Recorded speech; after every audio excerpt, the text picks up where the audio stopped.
नमस्कार. MPC बाबा ट्रिक्समध्ये आपले सर्वांचं स्वागत आहे. आता या व्हिडिओमध्ये आज आपण कलम 26 पासून ते 30 पर्यंत बघा, पॉलिटीचे कलम 26 पासून ते 30 पर्यंत कलम पाहणार आहोत आणि ते लक्षात कसे ठेवायचे याची भन्नाट ट्रिक्स पाहणार आहोत. फक्त तुम्ही व्हिडिओ शेवटपर्यंत पहा. हे कलम तुमच्या डोक्यात कसे घालायचे ही माझी जबाबदारी. फक्त तुम्ही व्हिडिओ शेवटपर्यंत बघा. तर बघा, कलम 26 काय? धार्मिक व्यवस्थापनाचे स्वातंत्र्य. म्हणजे एखादा हे बघा, एखादे धर्म आहे कुठलाही, तर त्या धर्माला, त्या व्यक्तीला किंवा त्या धर्माच्या समुदायाला त्या धर्माचं संपूर्ण व्यवस्थापन पाहण्याचा स्वातंत्र्य. तर याला कसं लक्षात ठेवायचं? ए टू झेड व्यवस्थापन पाहण्याचे स्वातंत्र्य असं लक्षात ठेवा. ए टू झेड. आता ए टू झेडच का म्हणलं मी? कारण झेड हा ABCDनुसार 26 नंबरला येतो बघा.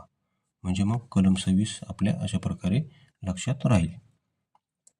त्यानंतर कलम 27 काय बघा? कलम 27 आहे धर्मासाठी कर न देण्याचे स्वातंत्र्य. काय? धर्मासाठी कर न देण्याचे स्वातंत्र्य. तर याला कसं लक्षात ठेवायचं बघा? GST न देण्याचे स्वातंत्र्य म्हणायचं. कुठल्याही धर्मासाठी GST न देण्यासाठी स्वातंत्र्य. कारण GST हा एक काय? कर आहे. मग आता GSTच का म्हणलं मी? कारण GST मध्ये G हा ABCDनुसार 7 नंबरला येतो आणि कलम 27 मध्ये शेवटी 7 आहे बघा. त्यामुळे अशा प्रकारे तुम्ही लक्षात ठेवू शकता. बघा, अशा ट्रिक्ससह पॉलिटीच्या सर्व कलमांची PDF हवी असेल तर तुम्ही मला 84 21 90 83 84 या नंबरवर संपर्क करू शकता. आपल्याकडे पॉलिटीच्या सर्व कलमांची PDF आहे, या 1 पासून 360 पर्यंत. तसेच व्हिडिओ कोर्स आहे, ऑडिओ कोर्स आहे, तसेच पंचायत राजची सुद्धा PDF आहे, तसेच सायन्स PDF आहे आणि इंग्लिश व्होकॅब अशा 4-5 PDF आपल्याकडे आहेत. संपूर्ण ट्रिक्सनुसार बनवलेले आहेत. पाहिजे असेल तर ह्या नंबरवर संपर्क करू शकता. तसेच MPC बाबा ट्रिक्स या नावाने आपले टेलिग्राम चॅनलसुद्धा आहे, ते जॉईन केल्यानंतर जॉईन करा. बघा, त्यानंतर कलम 28 काय बघा? शैक्षणिक संस्थात धार्मिक शिक्षण देण्याचे स्वातंत्र्य. शैक्षणिक संस्थात धार्मिक शिक्षण देण्याचे स्वातंत्र्य. तर याला कसं लक्षात ठेवायचं?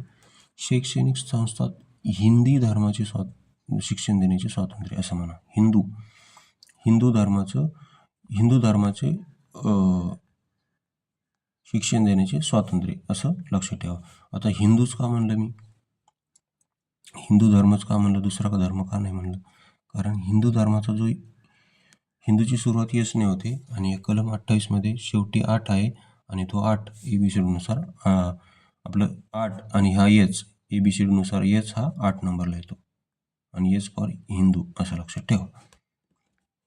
त्यानंतर कलम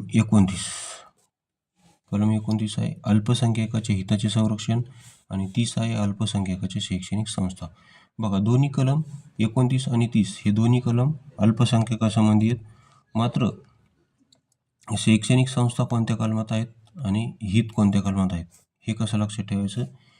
याची कन्फ्युजन टाळण्यासाठी आपण कलम 30ची ट्रिक केलेली बघा. 30 काय? अल्पसंख्याकाच्या शैक्षणिक संस्था. तर आपण म्हणू कलम 30नुसार अल्पसंख्याकांचे कॉलेजेस असं म्हणू आपण.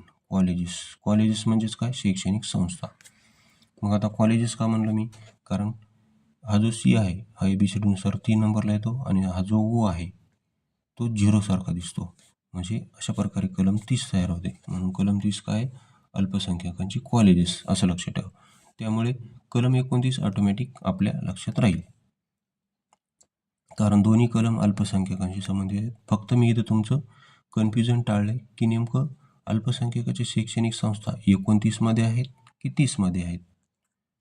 तर आता परमनंट तुमच्या लक्षात राहिलं असेल 30 फॉर कॉलेजेस म्हणजेच अल्पसंख्याक शैक्षणिक संस्था ह्या कलम 30 मध्ये येतात. बघा, जर व्हिडिओ आवडला असेल तर तुमच्या मित्रांना शेअर करा, चॅनलला सबस्क्राईब करा.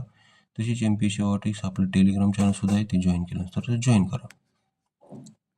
भेटू अशाच नवनवीन व्हिडिओमध्ये. व्हिडिओ पाहिल्याबद्दल धन्यवाद.